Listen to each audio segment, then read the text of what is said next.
Hello everyone. आज हम लोग जो है माइनर एक्ट स्टार्ट कर रहे हैं। माइनर एक्ट में पहला एक्ट है भारतीय भागीदारी अधिनियम 1932। इसमें सबसे पहले कुछ परिभाषाएं देखेंगे, फिर हम लोग आगे बढ़ेंगे। परिभाषाएं धारा 2 का और 4 में दी गई हैं। दो में दो का खा इन सब में दी गई हैं। पहले देखें, 2 का में परिभाषा दी गई है फर्म का कार्य। क्या होता है फर्म का कार्य? फर्म का कार्य से फर्म के सब भागीदारों या किसी भागीदार या किसी अभिकर्ता का कोई भी कार्य या लोप अभिप्रेत है जिससे फर्म के द्वारा या विरुद्ध परिवर्तनीय कोई अधिकार उद्भूत होता है।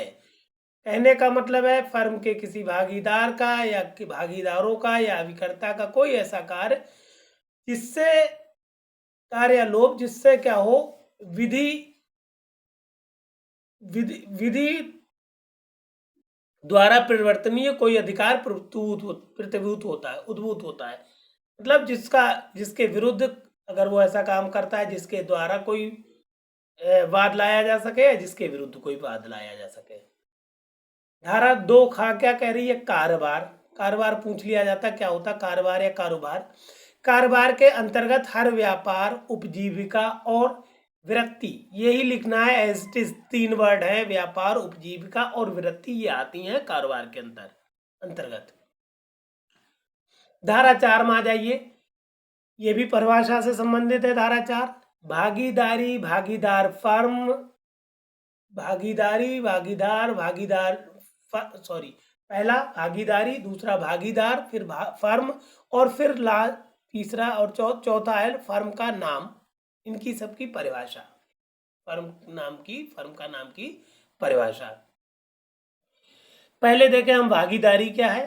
बिल्कुल एकदम इसको अच्छे से याद करिएगा, एज इट इज लिखना होती है। भागीदारी उन व्यक्तियों के बीच का संबंध है जिन्होंने किसी ऐसे कारोबार के लाभों में अंश पाने का करार कर लिया है जो उन सबके द्वारा या उनमें से किन्हीं या किसी के द्वारा जो उन सब की ओर से कार्य कर रहा है चलाया जाता है। मतलब कारोबार या तो सारे व्यक्ति कोई कार्य कर रहे हो या उनमें से कोई सबकी तरफ से काम कर रहा हो। और मेन बात है, ऐसे कारोबार के लाभों में अंश पाने का अगर करार कर लिया है तो वो सारी की सारी चीज भागीदारी, वो एक जो संबंध है, संविदा है, वो भागीदारी है। वे व्यक्ति जिन्होंने एक दूसरे से भागीदारी कर ली है, व्यादिष्टता कहते हैं सेपरेटली, अलग अलग।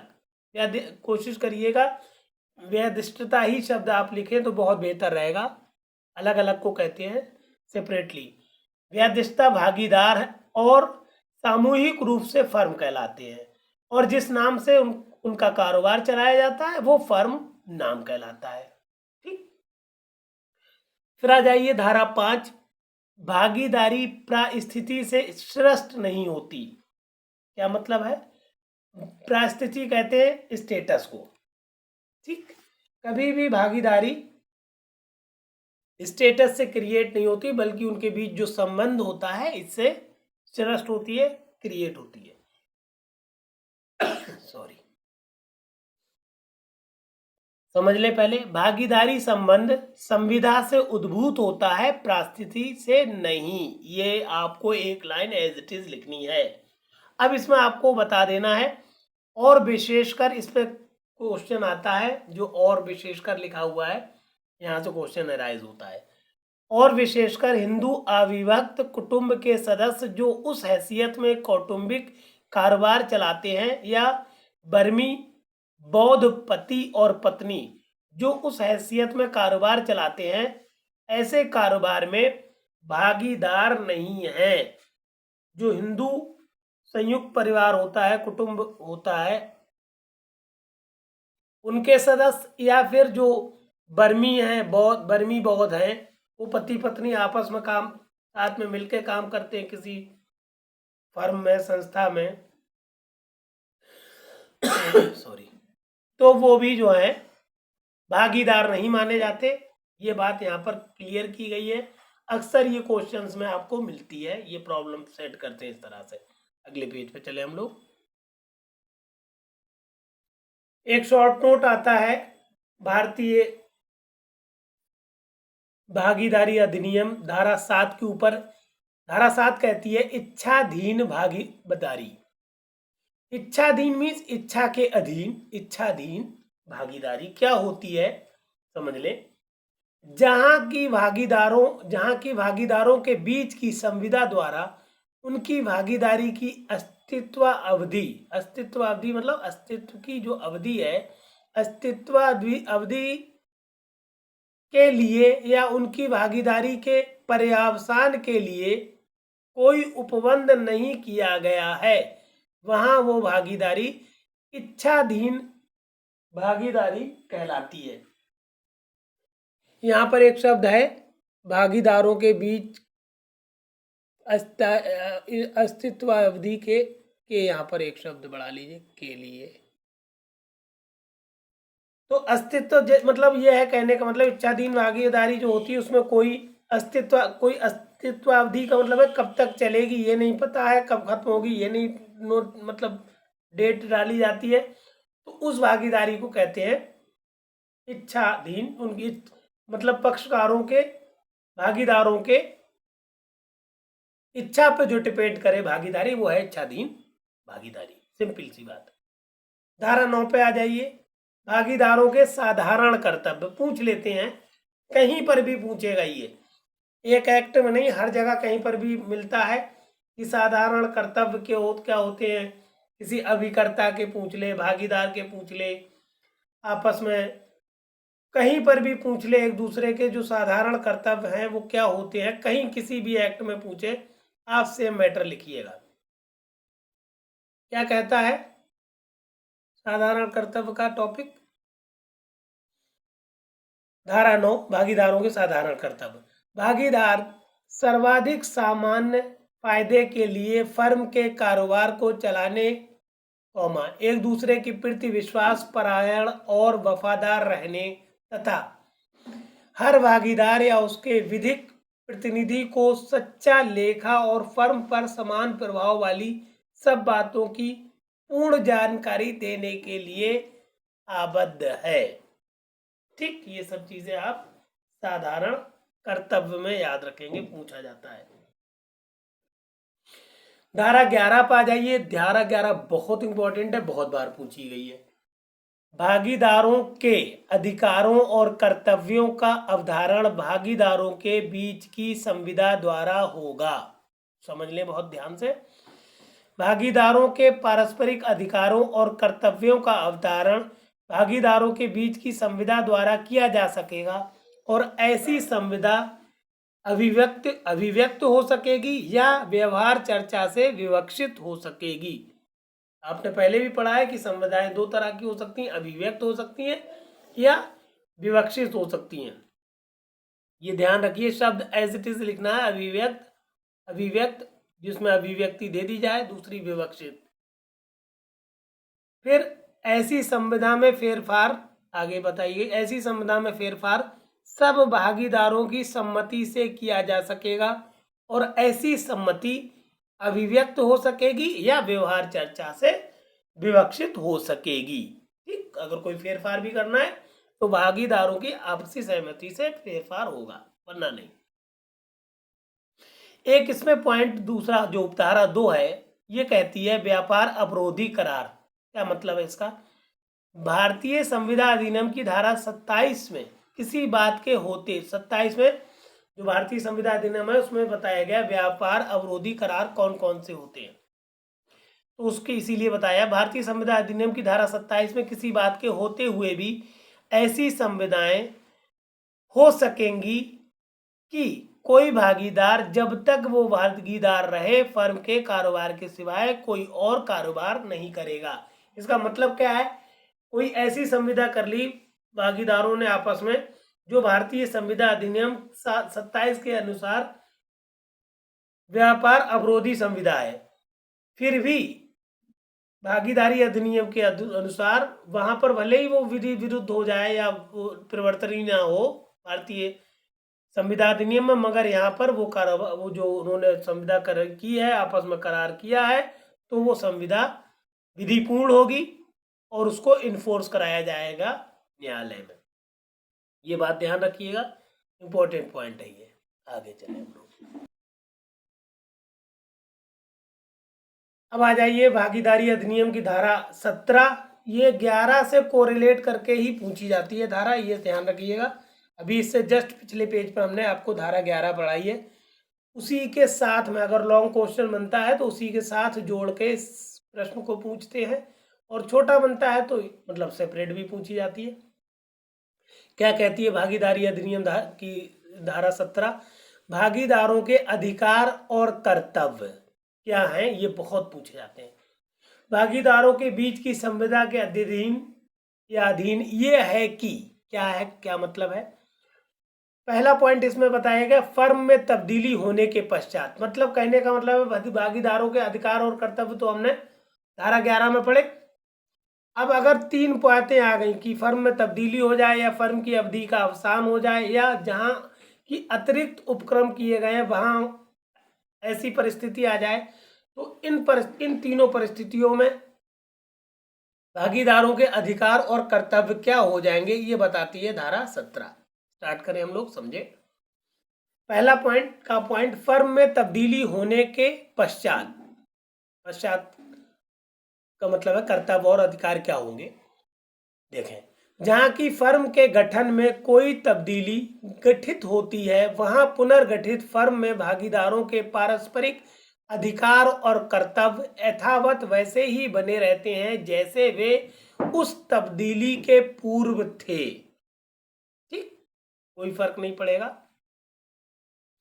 हमने बताया आप लोग हमेशा ही पीडीएफ डाउनलोड कर लिया करिए। पीडीएफ डाउनलोड करके अपने हाथ में रखें, तब आप वीडियो को देखें तो आपको बात 100% समझ में आएगी। अगर पीडीएफ आपके हाथ में नहीं है तो असुविधा ये होती, कभी कभार वीडियो ब्लर हो गया, या उतना कंसंट्रेट आप नहीं कर सकते जितना कि आपके हाथ में हार्ड कॉपी होने पर आप कंसंट्रेटेड होते हैं।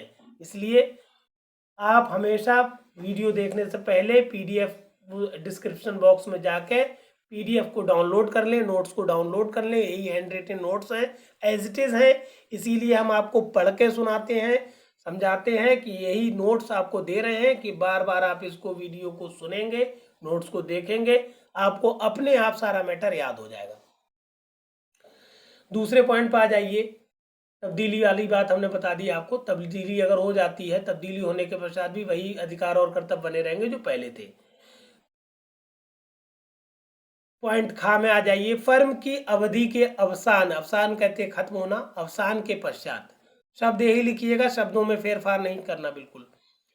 जहां की नियत अवधि के लिए गठित फर्म उस अवधि के अवसान के पश्चात कारोबार चलाती रहती है, वहां का भागीदारों के पारस्परिक अधिकार और कर्तव्य, जहां तक कि वे इच्छाधीन भागीदारी की प्रसंगति से संगत हों, वैसे ही बने रहते हैं जैसे वे अवसान के पूर्व थे।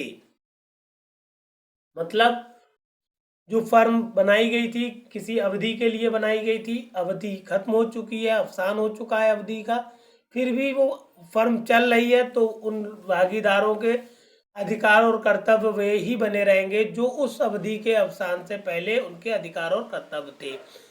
अब इसमें आ जाइए, पॉइंट गा क्या कहता है, जहां की अतिरिक्त उपक्रम किए गए हो। क्या मतलब है, जहां की एक या एक से अधिक प्रोग्राम या उपक्रम को ही प्रोग्राम कहते हैं, प्रोग्राम या उपक्रम चलाए जाने के लिए फर्म गठित की जाती है, वहां उन अन्य उपक्रमों के बारे में भागीदारों के वे ही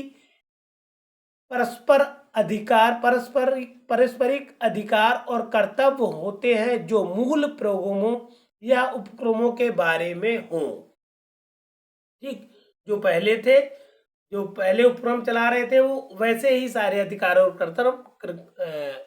कर्तव्य बाद के भी उपक्रमों में, बाद की वाले जो उपक्रम को आप चाहें तो लिख सकते हैं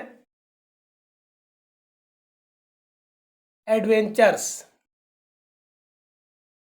उपक्रम लिखिए, उपक्रम अच्छा, बहुत अच्छा शब्द है।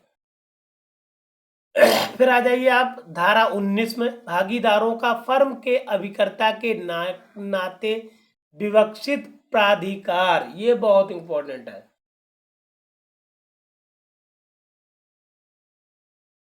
धारा 19 है ना, हाँ धारा 19। इसको विवक्षित को इम्प्लाइड कहते हैं, इम्प्लाइड विवक्षित, हालांकि विवक्षित लिखिए आप।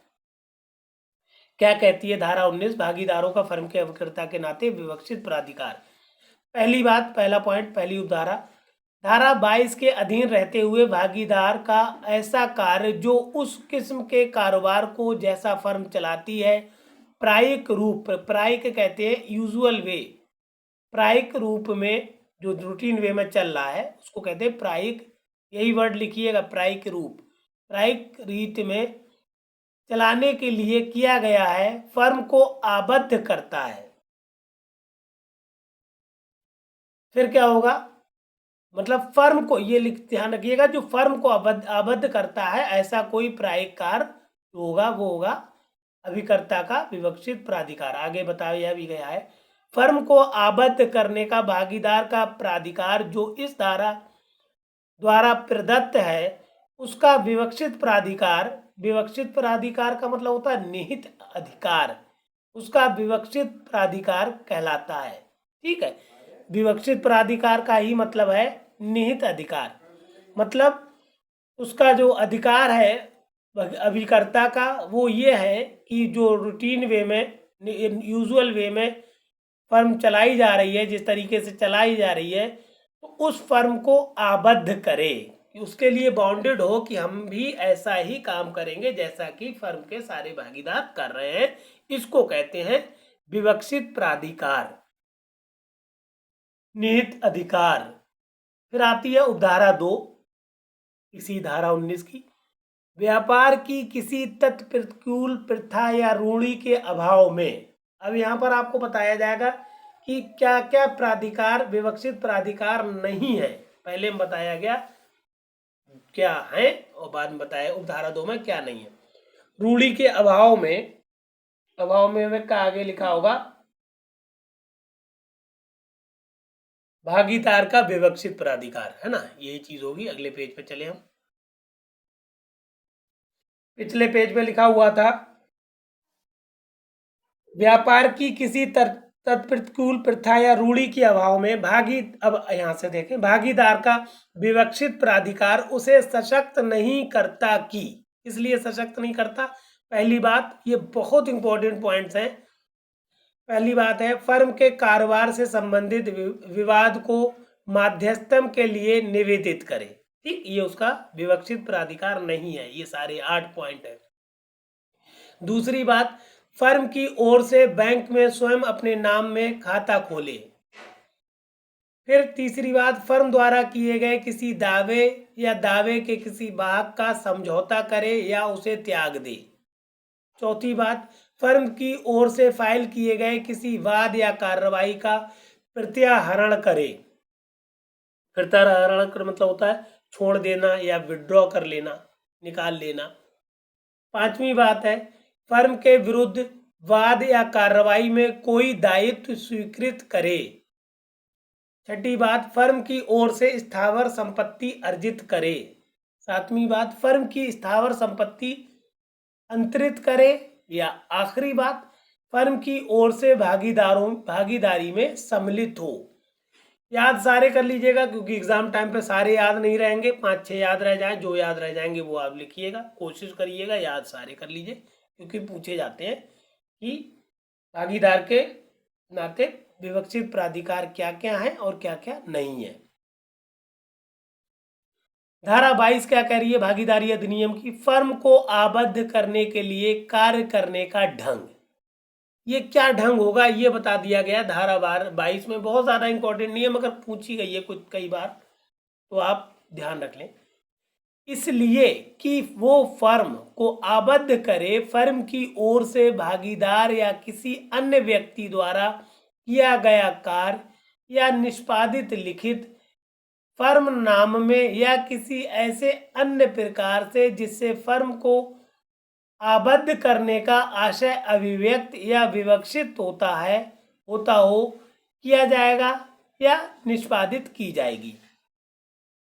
कहने का मतलब है फर्म को आबद्ध करने का ढंग क्या होगा, मतलब कोई भी अभिकर्ता या भागीदार का हर वो काम जो वो अपने रूटीन वे यूजुअल वे में कर रहा है, ये माना जाएगा कि उसके कार्य का या उसकी लिखित का निष्पादन फर्म की ओर से किया गया है या फर्म के द्वारा वो कार्य किया गया है। ये बताया गया है धारा 22 में कि भागीदार या अभिकर्ता का कोई भी कार्य ऐसा होता है जो फर्म को भी उसमें आबद्ध कर लेता है।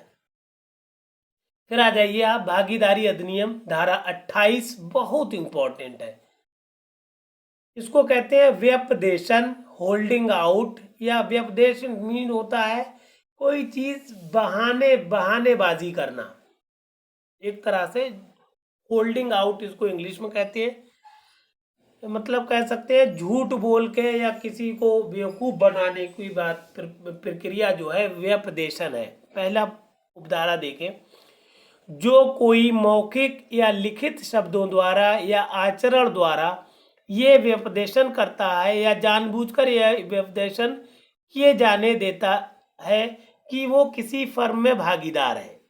ठीक, किसी को ये यकीन दिला देता है कोई आदमी कि वो किसी फर्म में भागीदार है, तो क्या होगा, वो उस फर्म के भागीदार के नाते ऐसे किसी भी व्यक्ति के प्रति दायी है जिससे ऐसे किसी व्यपदेशन के भरोसे उस फर्म को, आगे बढ़े हम लोग,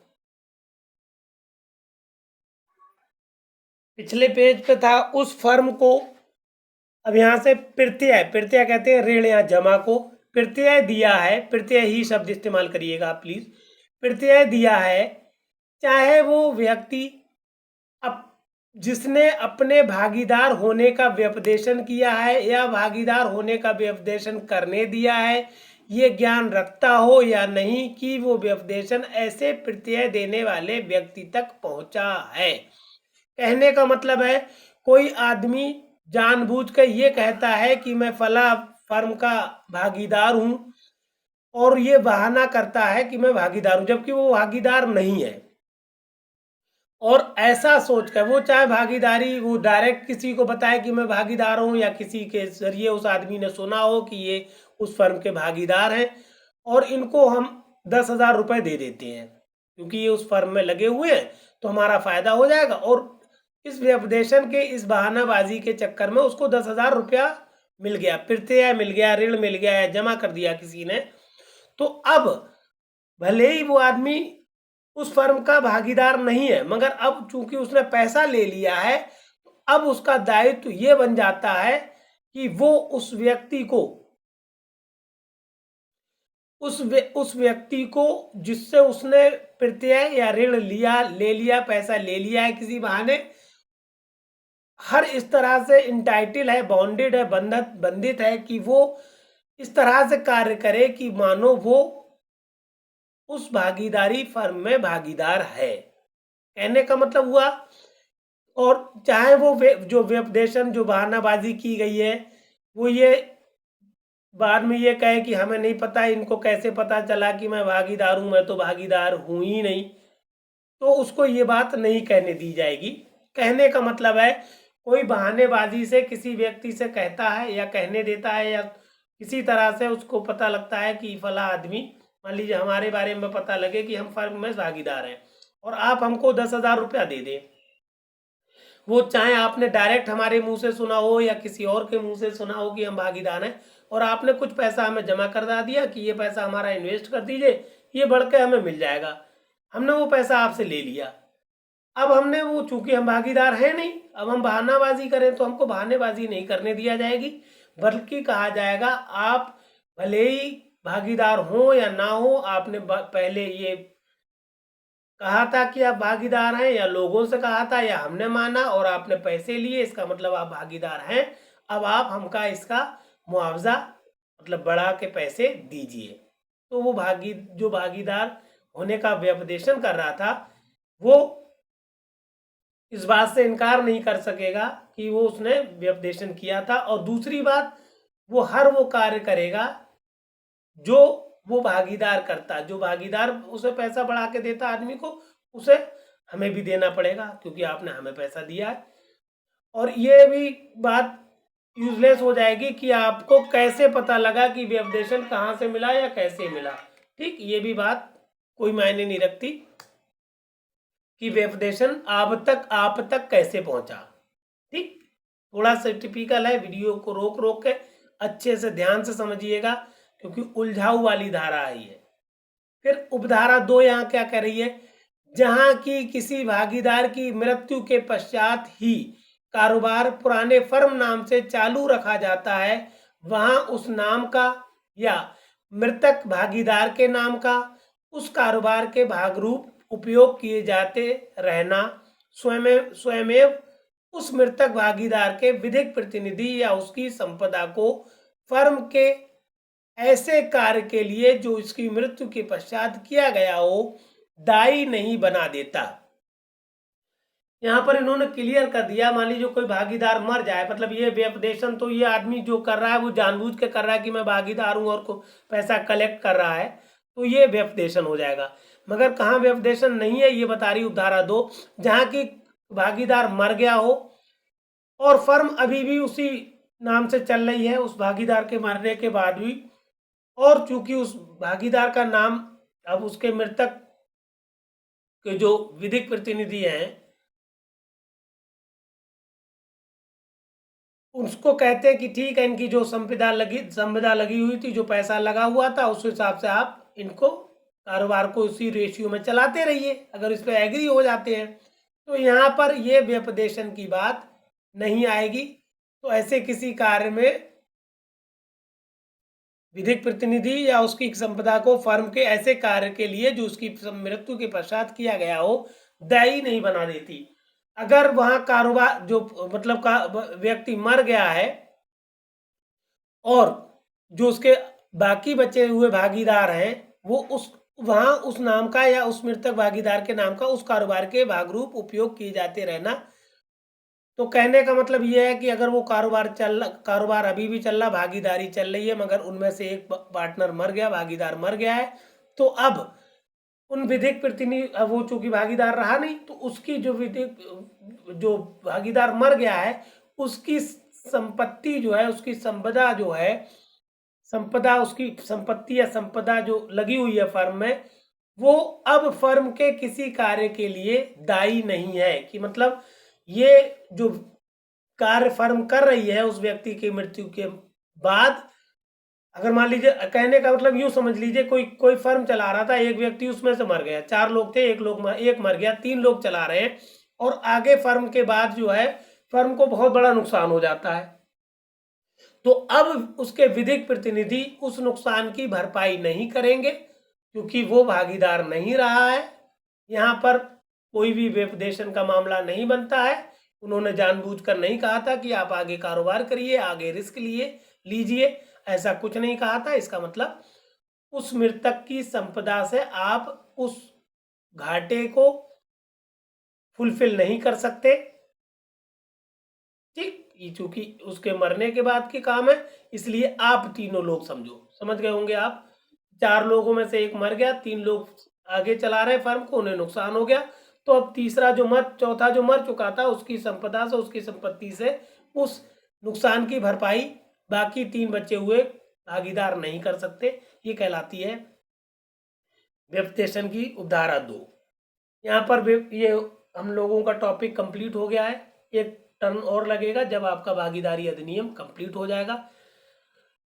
बार बार हम कहते हैं नोट्स आप अपने लिख लिया, पहले डाउनलोड कर लिया करिए, अपने हाथ में रखिए, तब वीडियो पढ़ेंगे, क्योंकि कुछ टॉपिक काफ़ी कॉम्प्लिकेटेड होते हैं और चूंकि हिंदी में पढ़ना होता है तो एक वर्ड के बदलते ही पूरे मायने बदल जाते हैं। हम भी पढ़ाते पढ़ाते कभी कभार शब्द एग्जैक्ट ना निकलने की वजह से डिस्टर्ब हो जाते हैं। तो आप लोग कभी भी ऐसा ना करें कि खाली वीडियो देखें, पीडीएफ को डाउनलोड करने के बाद फिर वीडियो देखें और फिर आगे अपनी तैयारी करें, पूरी तैयारी आपकी हो जाएगी। हाँ, ये ज़रूर है कि हम नोट्स आपको कंप्लीट दे रहे हैं, कोई उसमें से आपको अलग से पढ़ने की ज़रूरत नहीं है। जितने भी अभी अब तक हम लोग ऑलमोस्ट 5-6 सब्जेक्ट कर चुके हैं, जिसमें से सेकेंड पेपर तो पूरा करा दिया। आपको ये जो पेपर फर्स्ट है लॉ का मौलिक विधि, ये आपको इवन टर्म्स पे मिल रहा है। इवन टर्म का मतलब है 33, 35, सॉरी इवन नहीं, ऑड टर्न पे मिल रहा है। हम शायद इससे पहले भी इवन टर्न कह दिए हैं। ऑड टर्न्स पे मिल रहा है 33, 35, 34 इस तरह से। और इवन टर्म्स पे जो था आपको पेपर सेकंड मतलब प्रोसीजर लॉ मिल रहा था, प्रक्रिया विधि मिल रहा था। अब चूंकि प्रोसीजर लॉ कंप्लीट करा दिया हमने पिछले टर्म पे, टर्न 34 था वो।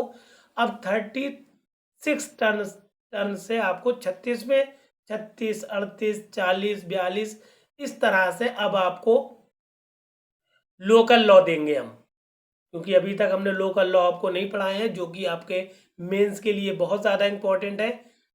इसलिए अब सारे लोकल लॉ हम आपको देने जा रहे हैं, जिनकी वजह से मेन सिलेक्शन आप लेते हैं, क्योंकि आप लाइफ में लोकल लॉ पढ़ते ही नहीं उठा के, तो मेन वहीं पर जाके अटक भी जाते हैं।